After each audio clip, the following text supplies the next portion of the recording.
Hello and welcome to Arsenal Domination, where I want to talk about Eze and its links to Arsenal. Now, there are various reports, although a few are contradictory to this, but most reports seem to suggest that the release clause for Eberechi Eze at £68 million expired as of 23:59 last night, and that means that Arsenal will now have to negotiate with Crystal Palace. Now, Arsenal clearly didn't want to pay that release clause, and the reason being because of the substantial payment that would go under PSR in this year. So Arsenal wanted to negotiate a price lower than that and at a better structure. Now, from an Arsenal point of view, that seems very sensible. You've got more money to spend in other areas and at other times. However, it does come with risks. One, Palace don't have to accept that. They can hold firm on their price and not sell. That might be harder to do if Eze was pushing to go. Eze reportedly keen on Arsenal but not pushing to go at this moment in time, which will make it difficult.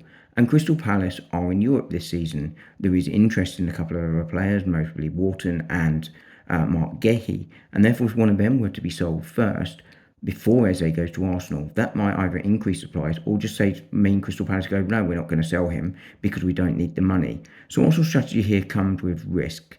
I think Arsenal will try and wait it long because of Eze's interest and hope that he will help push to make that happen. And certainly if Arsenal can get him below 68 million, I think that's going to be an absolute steal because I think he's a very good player.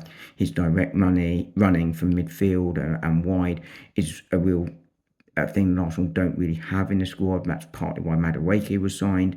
And his versatility will be really, really important. And his ability to sort of change games by creating something out of nothing late on in games is something I've been crying out for Arsenal to do for the last 12 months or so, if not longer. And I think he sort of fits that bracket. So Arsenal, I think, should go out and get Eze. I think ultimately they will be successful in getting him.